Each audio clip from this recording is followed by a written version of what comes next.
that tested children on an antidepressant treating premenstrual dysphoric disorder. Those drugs, which are barely more effective than placebos, often have huge side effects, which are dangerous and even deadly to people. Families don't know the risk. If they actually were aware of the risk and believed it, no one would take that risk. The psychiatrist would never, she didn't say one word to me about what was going to be the effects of the drugs. No side effects listed, no, well, let's sit down, we have to talk about this. At that point in time, he said, well, this doesn't have that type of reaction on any children, you know, that it's very safe.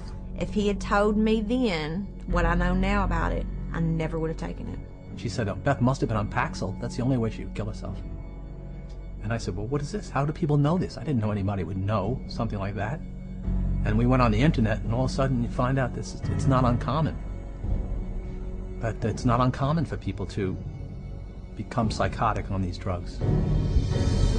We're entitled to know the truth before we give a mind-altering drug to our children, our wife, our mother, our father, ourselves. We don't really know what they're doing. That's what scares me. It's all made-up theory. There are no facts about what these drugs really do. And if someone said, well, we don't know what this is going to do to you, good or bad, would you take that medication? Now that is not the practice of medicine. That's the practice of marketing. And this practice of marketing is taking lives. And the poor patient doesn't even know it. But in the testing and marketing of psychotropic drugs, money trumps safety. The top 10 most prescribed psychotropic drugs gross over $26.5 billion annually, more than double the amount of new money put into circulation every year by the United States Mint.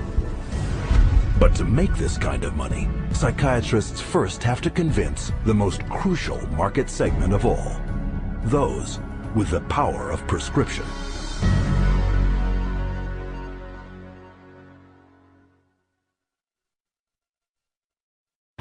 The psychiatrists specifically, they're just kind of working as sales agents for the pharmaceutical companies. There's nothing like another doctor touting the benefits of your drug to drive market share. They're an extended part of the marketing arm of these companies.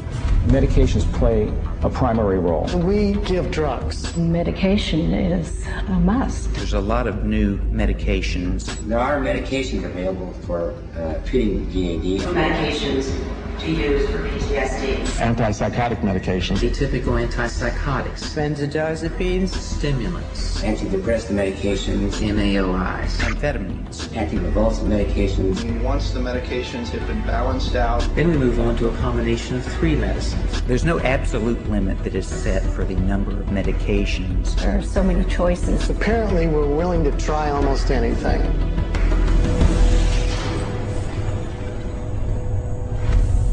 Psychiatric drugs can't be sold without a prescription.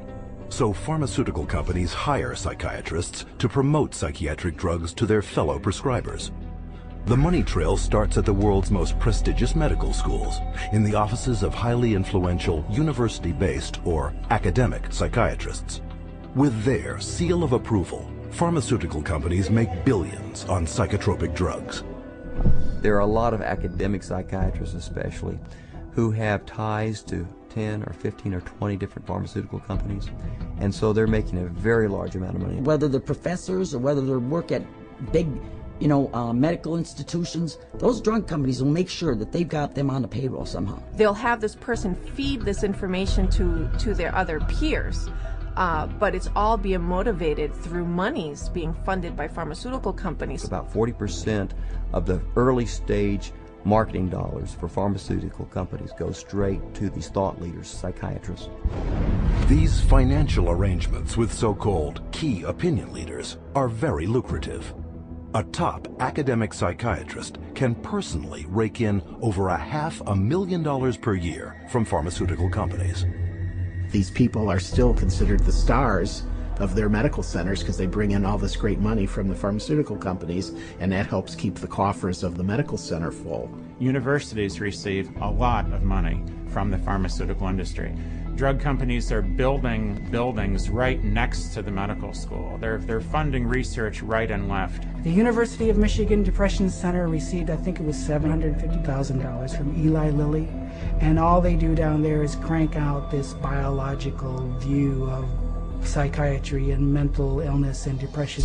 With academic psychiatrists collecting millions in drug money for their universities, it is no surprise that school curricula focus on psychotropic drugs. Training programs in psychiatry, the majority of them now are drugs first. You know, you're really a psychopharmacologist in a way when you come out of a psych residency training program. Even when I went to medical school, psychiatrists did talk to patients. Now all they do is write a prescription and send them away. A psychiatrist is trained for one purpose, to administer psychiatric drugs. Academic psychiatrists don't just indoctrinate future prescribers.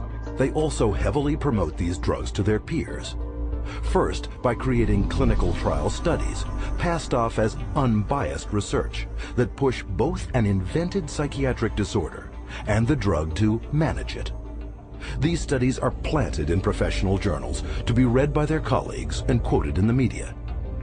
But what readers don't know is that an estimated 50% of the time, these psychiatrists never took part in the studies.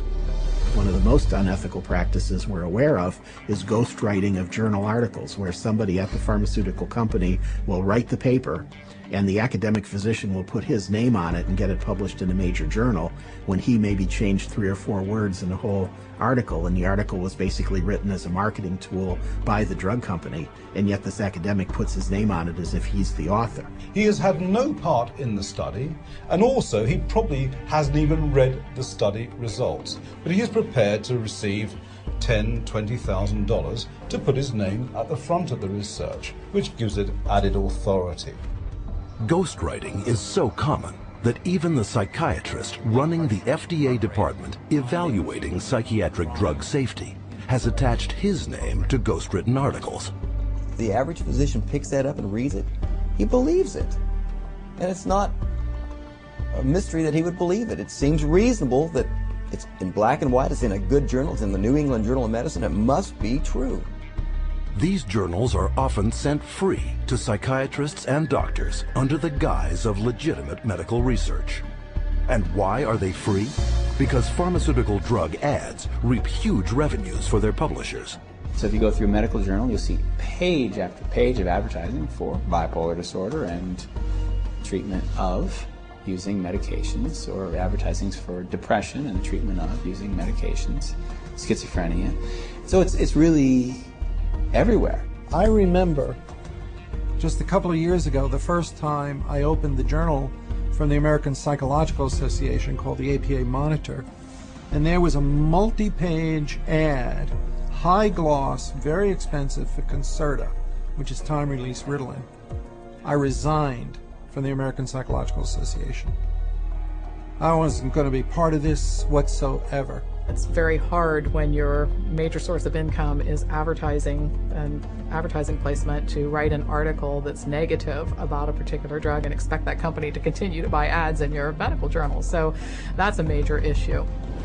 But psychiatric key opinion leaders aren't satisfied with filling medical journals with ghost-written articles. They also spread the gospel of psychotropic drugs at conferences in continuing medical education, or CME. Physicians and nurse practitioners and physicians assistants are mandated to take a certain amount of continuing education credits every year. Well, 70% of all continuing medical education is now funded by the pharmaceutical industry. That seminar is going to be taught by a professional who is employed by the pharmaceutical company. The very nature of where someone is giving you your support means you are biased to that person's side. Many physicians and many psychiatrists who attend medical conferences don't know that when they go to that conference meeting that's about antidepressants, antipsychotics, and it's generally an academic psychiatrist who's speaking, they don't realize that person's probably making about $10,000 for that 1-hour speech. But you don't have to be an academic psychiatrist to get a piece of the pie. Psychiatrists who heavily prescribe psychotropic drugs are generously rewarded by pharmaceutical sales representatives for drumming up local business. Psychiatrists, especially high prescribers, are targeted and gifted extensively by the industry.